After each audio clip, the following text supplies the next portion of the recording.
Ever met a grown adult who throws a tantrum like a 5-year-old? Or maybe you've caught yourself giving this silent treatment after an argument, even though you know it won't fix anything. Let's be real. Growing older doesn't automatically mean growing up emotionally. You can be 55 outside and still 4.5 on the inside when feelings start flying. Sure, our bodies mature, our responsibilities stack up, and we're told to act our age.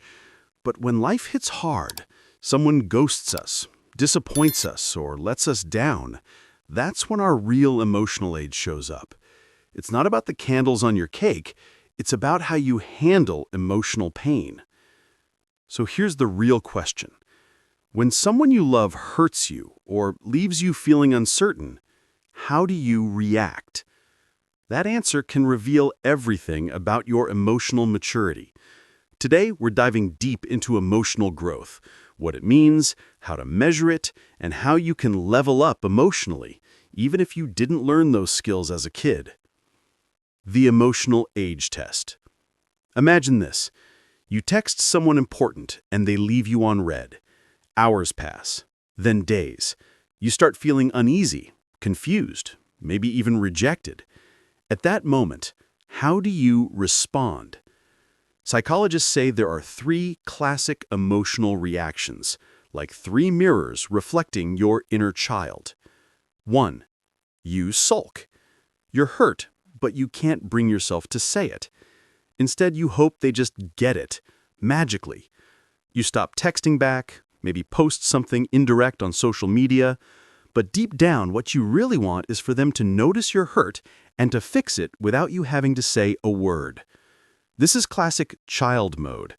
Think of a toddler crying because their parent doesn't instantly understand what's wrong. They don't have the language yet, only emotion. The adult version? Emotional silence paired with hope that others will read your mind.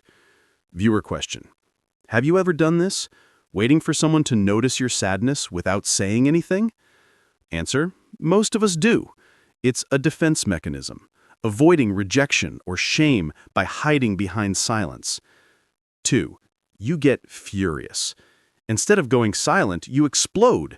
It's rage, sarcasm, maybe even cutting words.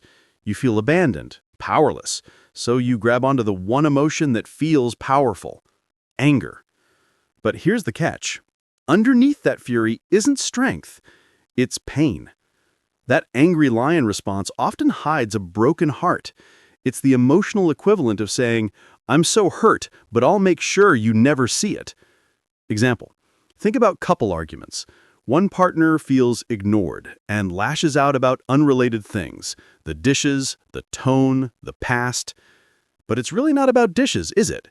It's about wanting to feel seen. Psychology insight. According to Dr. Sue Johnson, creator of emotionally focused therapy, anger is often a protest emotion. It protests disconnection. It says, "Come close," but in the most confusing way possible. 3. You go cold. You shut down. You pretend you don't care. You tell yourself, "Whatever, I'm fine." But your body betrays you.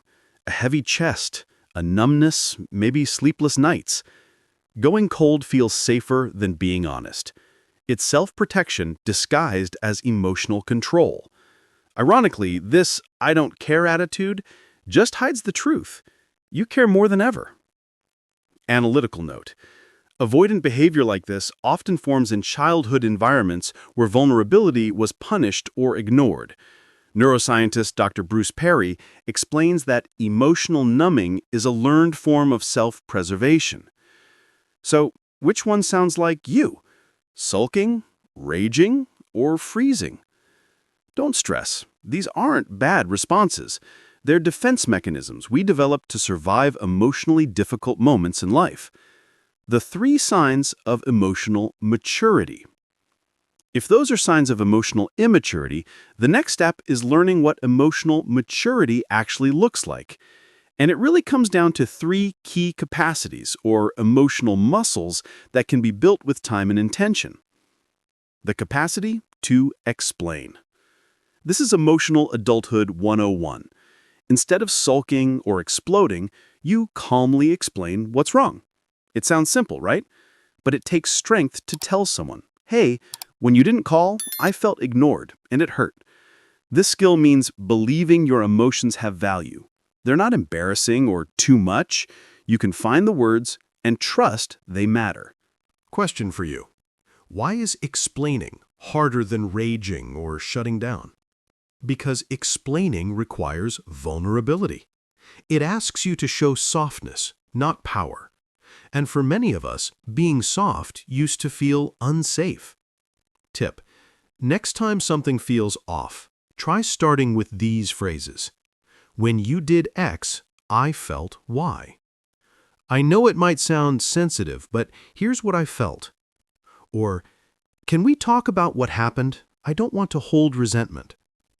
Each time you do this, you're teaching your inner child that communication is safer and stronger than silence. Number 2, the capacity to stay calm. Emotionally mature people know this powerful truth. Every fight doesn't need rage to be settled. They stay grounded even when emotions are running high, not because they don't feel hurt, but because they trust that their voice will still matter later. That calm comes from inner security. They don't assume everyone's out to get me. Instead, they give others the benefit of doubt before jumping to conclusions. Think of it like this. If you're confident you can speak up later, you don't need to shout now. Real-life example. At work, your colleague forgets to credit your idea in a meeting. You could roll your eyes, gossip, or fire off a bitter email. Or you could stay calm, talk to them privately, and say, hey, I felt a bit unseen in that meeting. Could we make sure to share credit next time? That's emotional maturity in action. Composed, respectful, and assertive. Bonus question. Does calm mean being passive? Not at all. Staying calm isn't weakness, it's restraint. It means picking your timing, not letting anger choose your words. Number 3, the capacity to be vulnerable.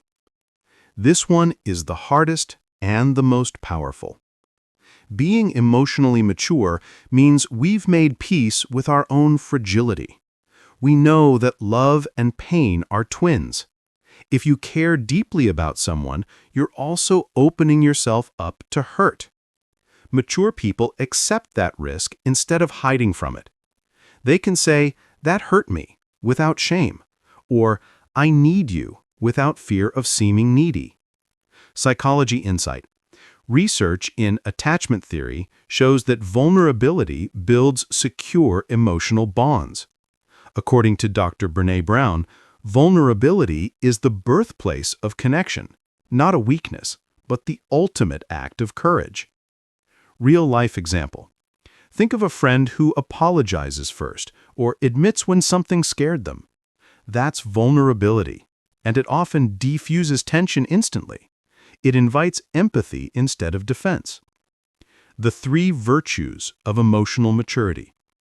If we zoom out, these 3 capacities, explaining, staying calm, and being vulnerable, all fall under 3 big virtues: communication, trust, and openness. Let's break them down. 1. Communication. It's the difference between assuming and asking, between resentment and resolution. When we speak honestly, we stop expecting others to read our minds. Number 2. Trust. Emotional maturity thrives on trust in yourself and the people you love. You trust that your emotions matter, that others are mostly trying their best, and that even conflict can strengthen a bond if handled right. Number 3. Vulnerability. The core of every healthy relationship, it's the bridge between 2 hearts that says, I trust you enough to show you my soft side. These virtues aren't gifts, they're skills. Some of us got them early, growing up in families that encouraged emotional honesty, but many of us didn't. Maybe your parents didn't talk about feelings. Maybe anger was punished or sadness was called weakness. That's okay. You can always learn it later, the same way adults can learn a new language. The language of emotional adulthood. Think of emotional maturity like learning a language. Some people grow up in emotionally fluent families. They're native speakers. Others, well, they're learning it as adults. And if you're learning now, it might take years, even 10,000 hours of trial, reflection, and practice. And that's not something to be ashamed of. Half the planet was not raised in emotionally literate households. We might have learned how to chase grades, career goals, or deadlines, but not how to say, "that hurt," or "I need love right now." Analytical insight. A 2021 Harvard study on emotional intelligence found that emotional literacy directly correlates with life satisfaction, resilience, and relationship longevity. People who can name and express their emotions cope better with stress and maintain deeper connections. Think of it like building emotional muscles. You don't lift 200 pounds right away. You start small, build consistency, and practice. Self-reflection questions for viewers. Let's make this real. Take a moment and ask yourself. 1. When someone disappoints me, do I withdraw, attack, or shut down? 2. Can I explain what I feel without blaming or exploding? 3. Do I give others the benefit of doubt, or do I assume the worst? 4. Am I comfortable admitting fear, sadness, or need? 5. Do I talk about feelings or avoid them until they boil over?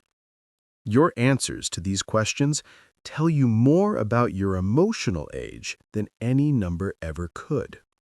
Practical tips to grow emotionally. If you feel stuck at an emotional age that doesn't match your physical one, here are small daily ways to change that. 1. Journal before reacting.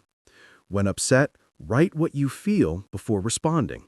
You'll see patterns and understand where reactions come from. 2. Use I statements. Instead of "you made me angry," try "I felt hurt when you blank." It changes blame to awareness. 3. Learn emotional vocabulary. Words matter. Sometimes anger hides sadness, or silence hides shame. Learn to name deeper layers. 4. Normalize therapy and support. Talking to a counselor or coach isn't weakness, it's emotional training for adulthood. And 5. Practice vulnerability with safe people. Try opening up a bit at a time. You'll see that honesty builds strength, not weakness. Emotional growth in pop culture. Let's take a pop culture lens. Remember Tony Stark from Iron Man? At first, he's emotionally immature, sarcastic, defensive, hiding behind ego. But over time, he learns vulnerability. By Endgame, Tony's not just a superhero, he's a dad, a partner, and emotionally mature enough to sacrifice for something bigger than his ego.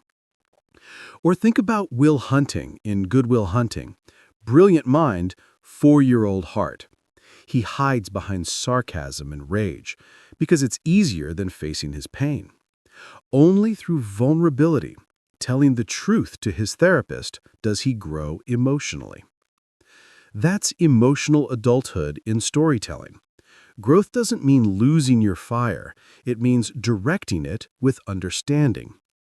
The journey to emotional adulthood.